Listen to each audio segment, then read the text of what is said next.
다시 한번 크게 박수합시다. 잘했어, 잘했어.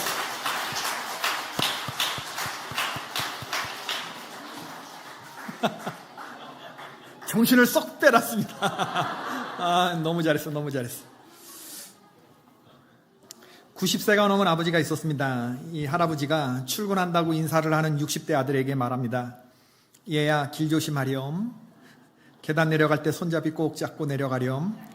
어떤 산모가 아이를 낳았습니다. 아기를 보러 친정 아빠 엄마가 왔습니다. 햇 아기가 맛있게 엄마 젖을 먹는 모습을 다 끝까지 지켜보며 대견해 했죠.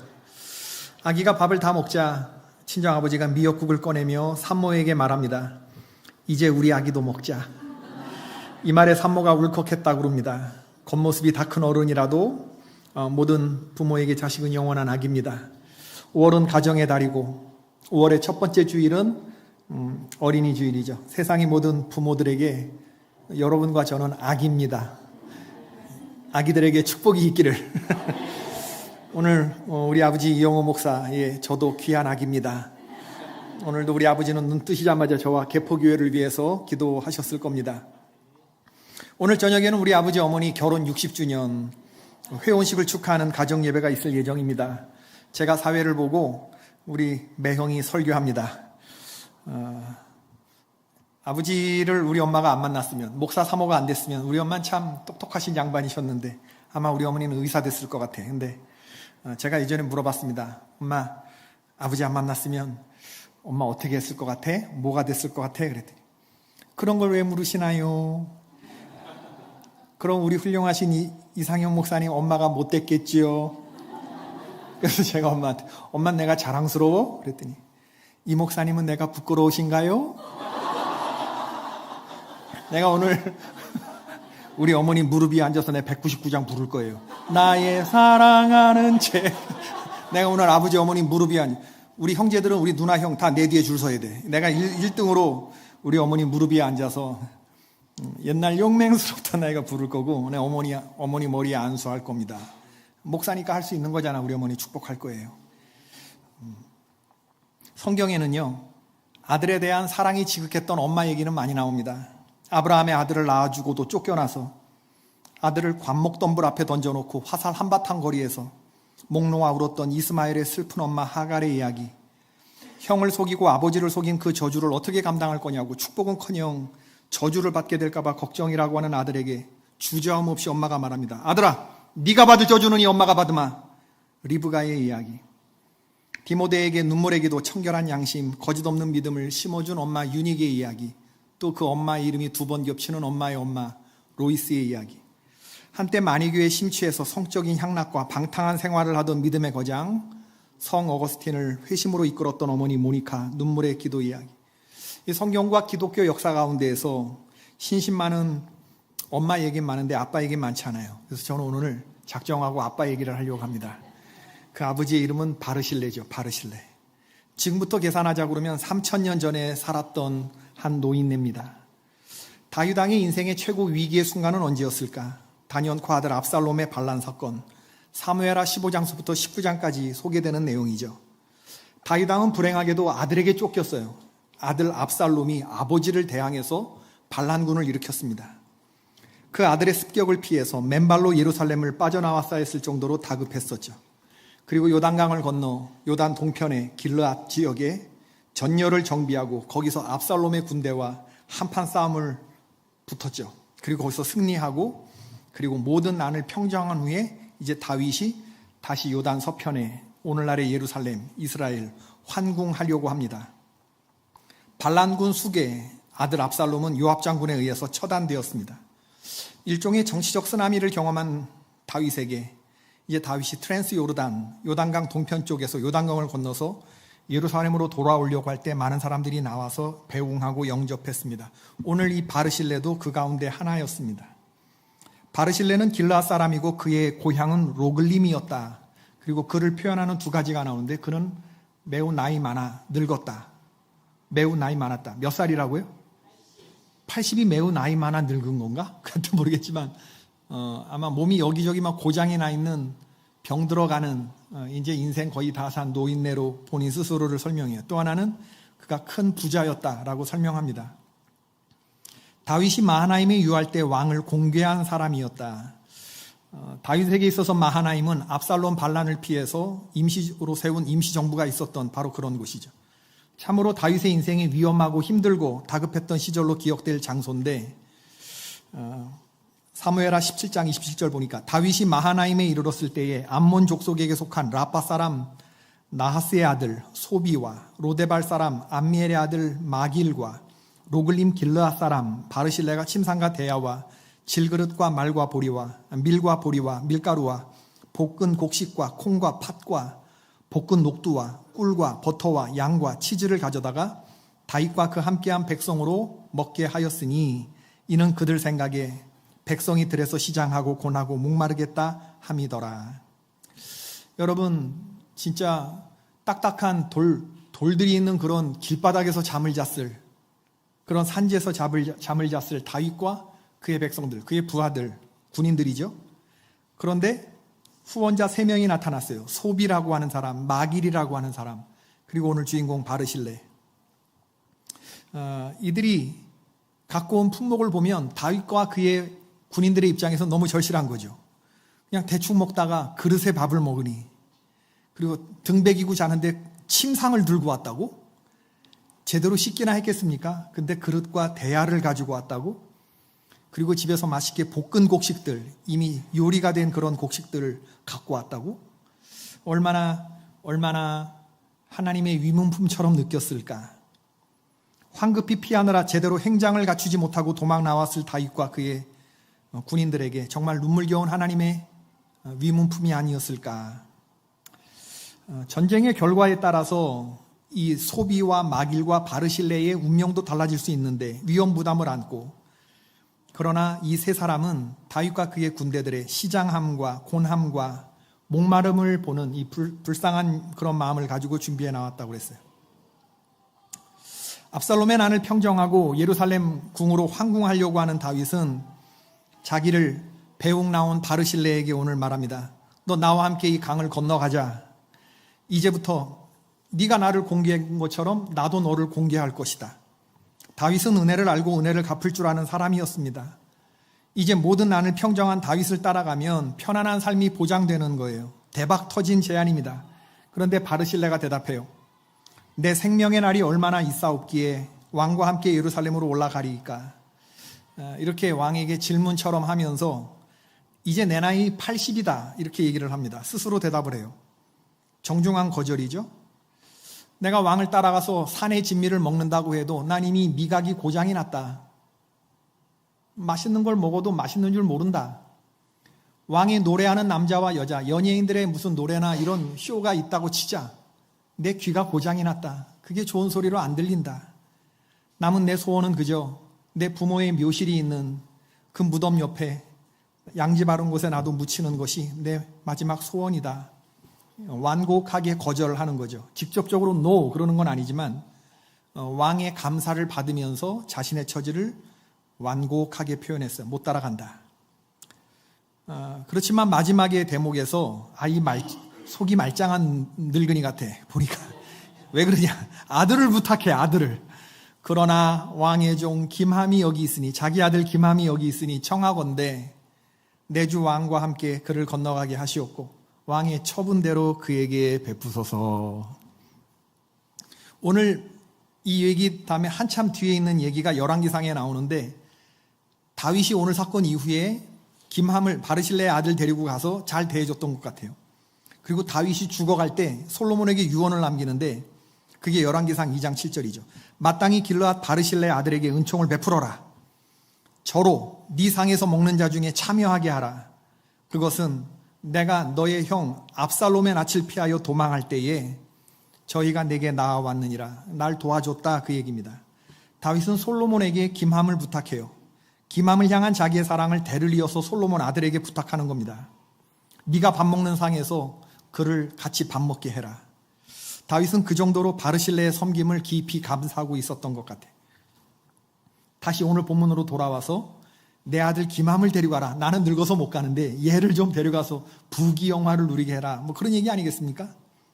그때 다윗이 약속합니다. 왕이 대답하되 김함이 나와 함께 건너가리니 나는 네가 좋아하는 대로 그에게 베풀겠고 또 네가 나에게 구하는 것은 다 너를 위하여 시행할 것이다.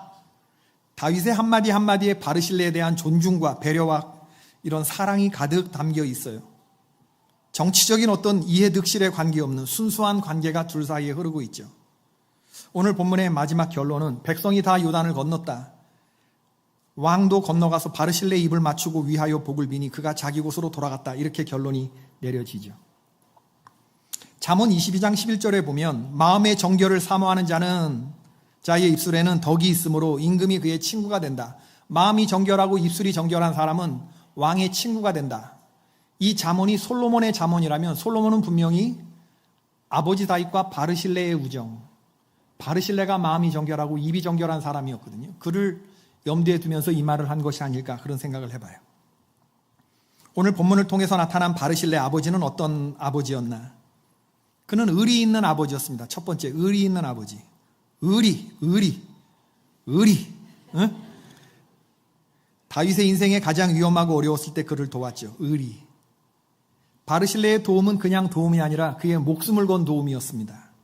모두가 다윗을 등질 때 저 꼴 좋다고, 저 쫓겨가는 다윗을 보라고 먼지를 집어던지고 돌을 던지면서 꼴 좋다고 하나님이 저 사람에게 벌을 내리신 거라고 했던 그 심의 같은 사람도 있었는데 승승장구하는 사람을 돕는 건 쉬운 일이에요. 그러나 패주하는 왕을 돕는다는 건 쉽게 생각할 수 있는 일이 아닙니다.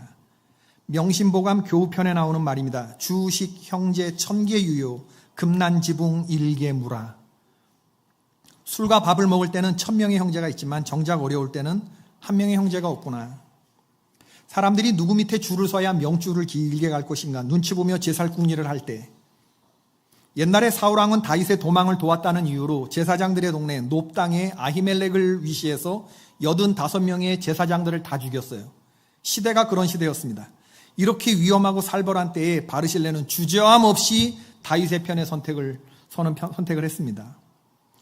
큰 부자라는데 뭐하러 이런 위험을 자초하는가? 가만히 있어도 남은 인생 편하게 살 수 있는 큰 거부라는데 그런데 바르실레는 다윗을 도와요. 이게 바르실레의 의리. 위기에 처해보면 진짜 친구가 누구인지 드러나는 법이죠. 시편 55편에 보면 나를 책망하는 자는 원수가 아니라 원수일진데 내가 참았으리라. 나를 대하여 자기를 높이는 자는 나를 미워하는 자가 아니라 미워하는 자일진데 내가 그를 피하여 숨었으리라. 그는 곧 너로다. 나의 동료, 나의 친구요, 나의 가까운 친호로다.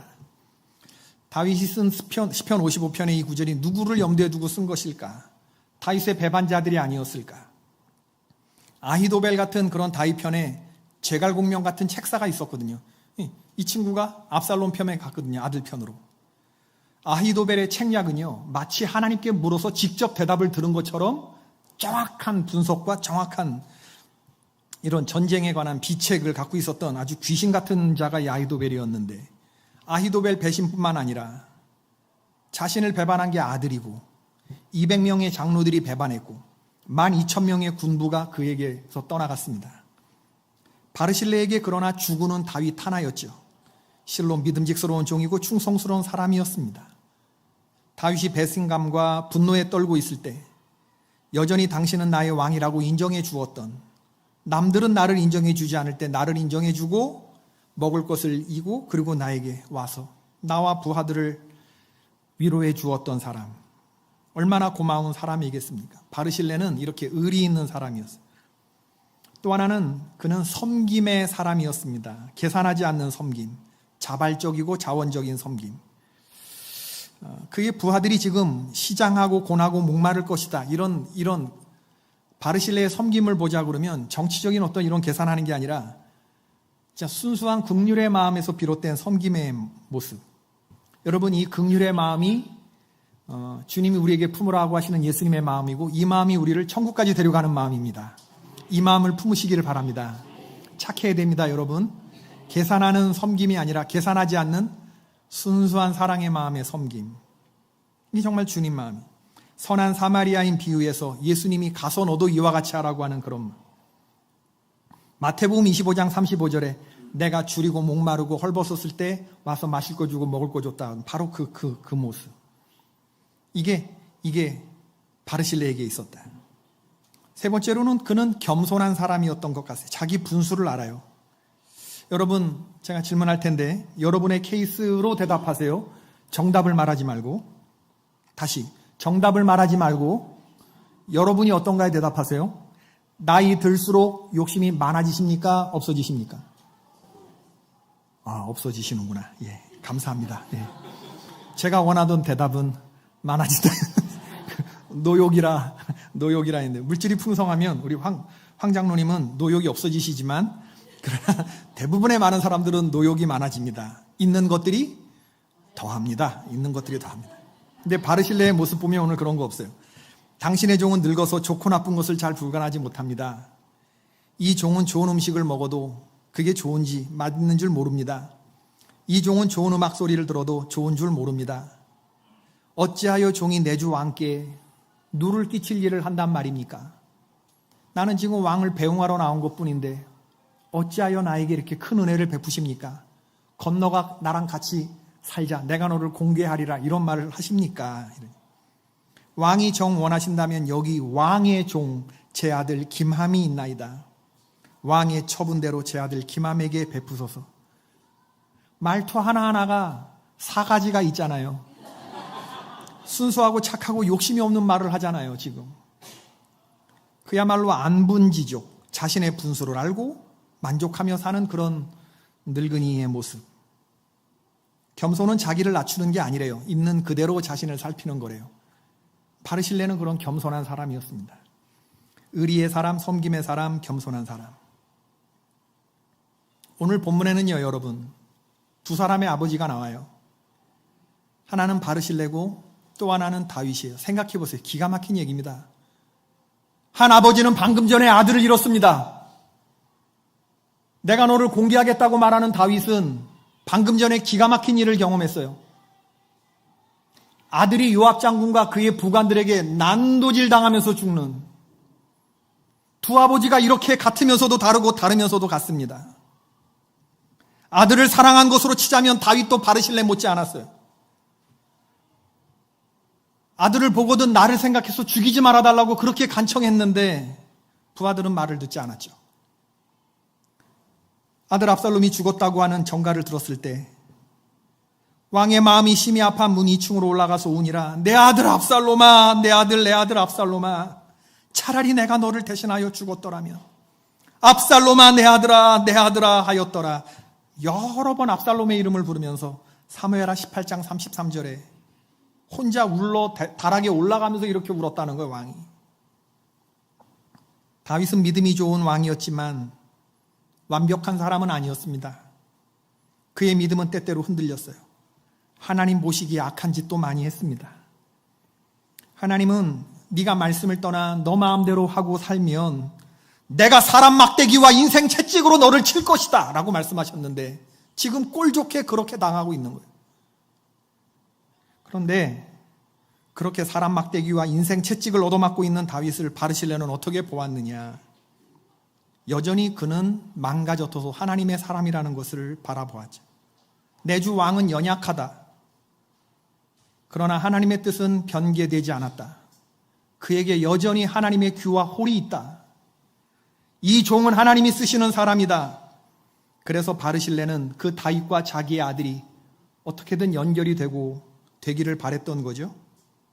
진짜 복은 왕에게 줄을 대는 것이 아니라 저 왕을 축복하는 하나님에게 줄을 대는 것이다. 이걸 바르실레가 알았기 때문에 나는 못 따라가지만 내 종 김함이 여기 있나이다 라고 했던 거죠. 그는 하늘에서 완성되는 신령한 복을 굽어볼 줄 아는 사람이었어요. 자신에게 돌아올 복을 아들에게 돌립니다. 예레미야 41장 17절에 보면 애굽으로 가려고 떠나 베들레헴 근처에 있는 게롯 김함에 머물렀으니 라는 대목이 나오는데 무슨 얘기냐면 베들레헴 근처에 게롯 김함이라고 하는 지명이 나오는데 이 지명은 김함의 여관, 김함의 거처라는 뜻입니다. 게롯 김함. 다윗이 바르실레에게 감사의 표현으로 그의 아들 데려가서 김함에게 베들레헴에 땅을 주었던 것 같아요. 넓은 지역을. 그리고 거기에 저택을 마련해 주었던 것 같아요. 그 지역이 게롯 김함인데 이게 어떻게 연결되느냐? 다윗의 후손으로 오시는 예수님이 태어나신 베들레헴의 그 여관 터, 거기가 게롯 김함이에요. 하나님의 약속은 그렇게 신실하게 천대까지 계속됩니다. 우리는 김함이 어떤 아들이었는지 몰라요. 오늘 성경에 김함이 어떤 사람이었는지, 그 믿음이 좋고 착한 아들이었는지 아니면 개망난이었는지 설명이 없어요. 김함이 잘한 게 뭡니까? 예, 잘한 거 없어요, 성경에. 아버지 잘 만난 거. 아버지 잘 만난 거밖에 없어요. 이 땅의 아버지들이요, 예수님 잘 섬기십시다. 우리 때문에 우리 아들이 잘 되는 케이스가 나와요. 솔로몬이 받을 벌을요, 하나님은 아버지 다윗이 자기를 잘 섬긴 걸 보고 한 번 접어줘요. 아버지가 바르게 살면 자녀에게 갈 형벌이 한 번 접어주셔요, 하나님이. 네 아버지 다윗이 잘 살았기 때문에. 여러분, 오늘 김함이 받는 복, 아버지의 선행 때문인데, 아들이 한 게 뭐가 있다고 우리가 주후 2025년 5월 4일 어린이 주일, 아기 주일에 기원전 1030년을 살았던 사람들, 그 아버지와 아들의 이름을 기억하고 우리가 오늘 묵상하는 걸까요? 네가 나에게 구하는 것은 다 너를 위하여 네 아들에게 시행하리라. 다윗의 말이었지만 이 말씀을 하나님이 들으셨어요. 그리고 하나님이 그걸 이루셨죠. 내 아들 김함이 여기 있다고 얘를 데리고 가라고 말하는 이 바르실레를 아버지를 바라보면서 방금 전에 아들을 불행하게 잃은 아버지 다윗은 무슨 생각을 했을까? 두 아버지가. 내가 이런 아버지가 됐어야 됐는데, 나도 원래는 이런 아버지였는데, 어쩌다가 내가 내 아들 압살롬과 총을 겨누는, 총이 아니지. 당시에는 총이 없었어요. 칼을 겨누는 그런 아버지가 되었어요. 이제부터라도 나는 달라져야 되겠다. 내가 압살롬에게 못한 거, 김함을 나의 밥상에서 같이 먹이면서 하나님이 뼈아픈 교훈을 주신 거 내가 두고두고 새겨야지, 이런 생각하지 않았을까?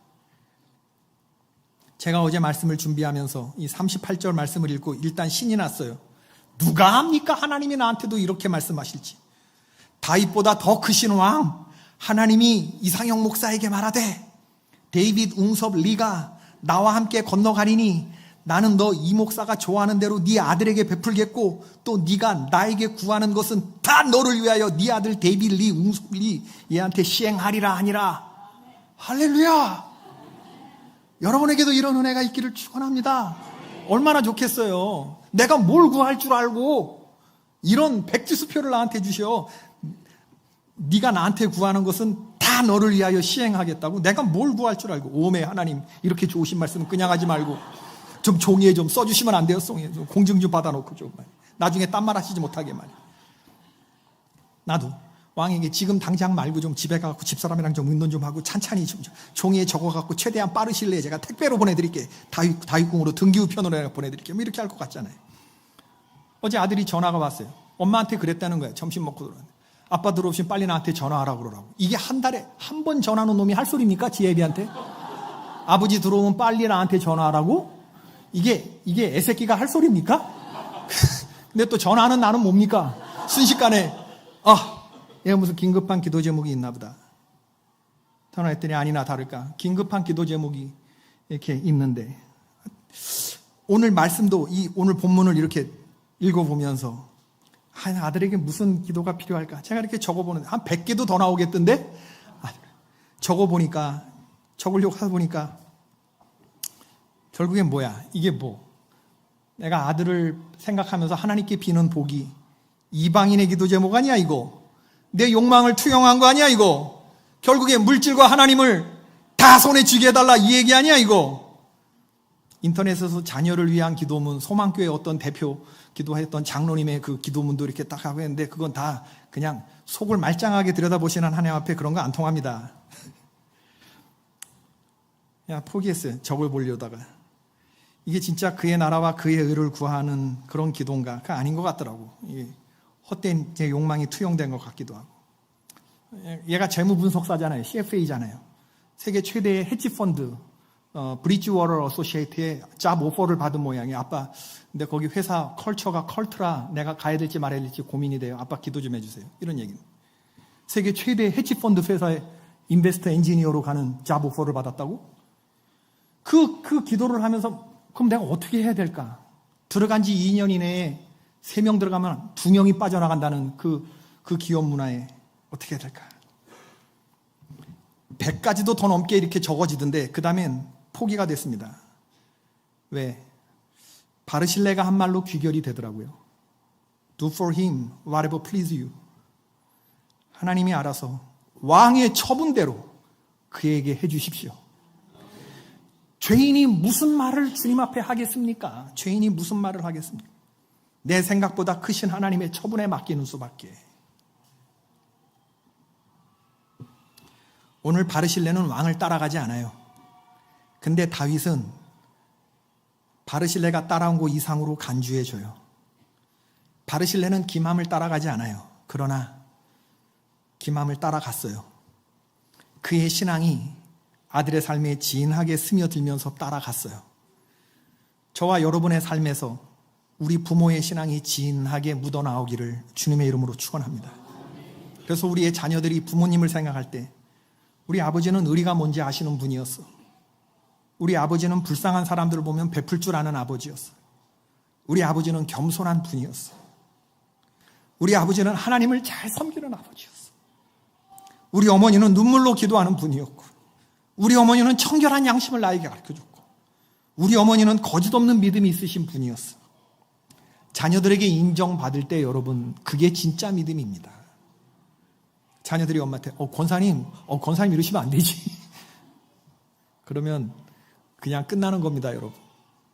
의리, 섬김, 겸손, 믿음, 눈물의 기도와 청결한 양심과 거짓 없는 믿음, 그건 먼저 부모된 우리에게 충만히 채워져야 그게 자녀들에게 스며드는 거예요. 그런 복받은 저와 여러분이 되기를 바라고, 오늘 어린이 주일은 어버이 주일과 연결되어 있어요. 오늘 우리가 하나님 앞에 바로 서기를 주님 앞에 기도하십시다. 우리 이 찬양 부르겠습니다. 하나님은 너를 지키시는지.